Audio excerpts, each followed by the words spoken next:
So I'm Chris Babel, the CEO of TRUSTe. We're a company that's focused on providing privacy solutions and just finished speaking really on the state of privacy, in particular around how it affects advertising and behaviorally targeted advertising. The TRUSTe was originally founded in 1997. We were a nonprofit organization focused on helping kind of the first online companies create a privacy policy to let consumers know what was happening to their information. If you think back to those days, I don't know exactly what Amazon's privacy policy said, but it probably said we collect your name and address to ship you your book. And the online world has gotten much more complicated. Behaviorally targeted advertising and the ability to do that being one of those things. So as we progressed as a company and grew, again as a nonprofit, in 2008 we made the transition to a for-profit organization because what we really realized was it wasn't just about helping companies have good privacy on their website. It's helping them have good privacy in their mobile applications. It was having good privacy in the advertisements that they were doing. And that really required an investment in technology that as a nonprofit organization we just couldn't do. So we became a for-profit entity. We got investments from Excel as well as others, and for the last 2.5 years have really been reformed as a true kind of tech company, for-profit, focused on providing privacy solutions across all these different verticals. So I think that you have businesses realizing that the government was starting to say, and it really started back in 2008 with NebuAd, where the FTC went in and shut down NebuAd for doing deep packet inspection of ISP traffic to target you for ads. And that's when they started to look into the behaviorally targeted ad industry, and they realized that consumers didn't really know what was happening and didn't really have a choice in that, and they started to get concerned.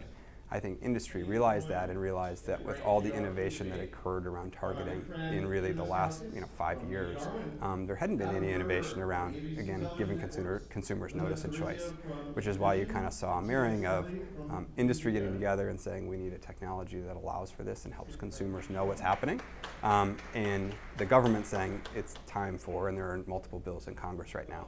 What you're starting to see is on the legislative front, the FTC in particular, who initially said self-reg might work, but it's happening way too slow and pushing for speed. You're starting to see them saying some more positive things around, like, it seems to be working, people are taking it up. I think the judge and jury is still out in terms of what will really happen either legislatively or with the FTC, but momentum is building, and that's good, I think, for industry.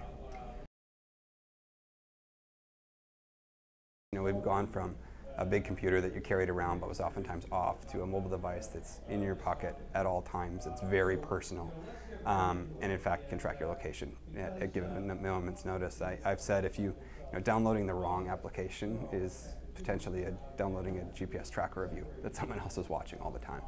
And so I think that's a big issue. I think the form factor issue is another one, meaning displaying a 1,000-word privacy or 5,000-word privacy policy on a mobile device in 27 screens is just not acceptable consumer use experience. And then finally, I think that the mobile device has some challenges when it comes to advertising. There's no cookie equivalent, right? So how do you actually do targeting in a non-cookie equivalent? Do you grab the you did? Well, that is actually there and perpetual. And so there's a lot of privacy-related issues with mobile, but I think what you're starting to see is a set of solutions and concerns pop out where companies are saying, we need privacy policies in mobile. We did a study of the top 300 free apps, and 20% of them had privacy policies. I think that will change as people start to realize that it's really important to start notifying consumers and give them the knowledge of what's happening.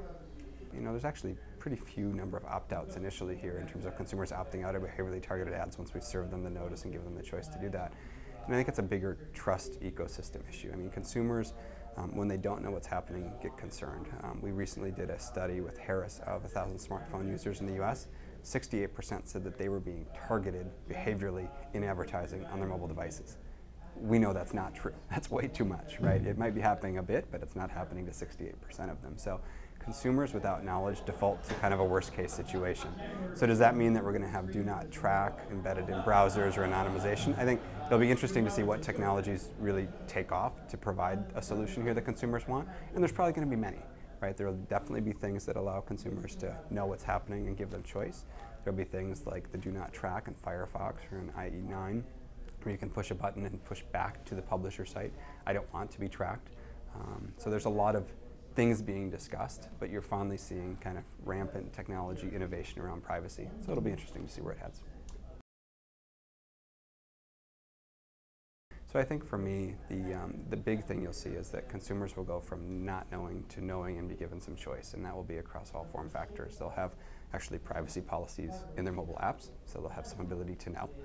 You'll start to see short notices around privacy policies because, let's call a spade a spade. The privacy policy from a consumer perspective is kind of dead. It's a big, long legal document that's impossible to read. We need to allow and give shorter, easier, better notice. But you'll see technologies like do not track occur and happen. You'll start to see a lot of, I think, technical innovation that really puts the power back in the consumer's hands and gives them the ability to choose and decide. And that, I think, is the key element, is thinking about it from that end consumer perspective, because again, if they don't know and they're left in the dark, they default to a worst case situation. Either they'll be concerned and raise it, or legislators will be concerned and raised it, when instead we can provide technical solutions that I think will meet those needs. It seems almost like having a human readable privacy policy, almost like the Creative Commons does for copyright, where it's like, okay, here's just like a 5-line thing that normal everyday Joe can understand, and if you really want to go to the 5,000-word document, you can jump to that. Is there something similar like that? Well, I draw a parallel, and this is part of it. Before I joined TRUSTe, I worked at VeriSign, and a big part of our security business was the SSL certificate, right? And you had, from early days in the browser, that padlock that flipped on when an SSL certificate engaged and created an encrypted channel. And what's the equivalent in privacy? Today we don't have it. It's a 1,000 or maybe 5,000 to 6,000 word privacy policy. There's no equivalent. And so you're exactly right in the sense that I think something like that will come. Will it be a do not track button that is just kind of on or off? Or will it be kind of like maybe a short notice that says, yes, you're being tracked, it's not being shared with third parties, and here's your way to opt out? 3. I don't know exactly what that form factor looks like, but you see browsers, you see advertisers, you see publishers all wanting to innovate and help the consumer understand these things better.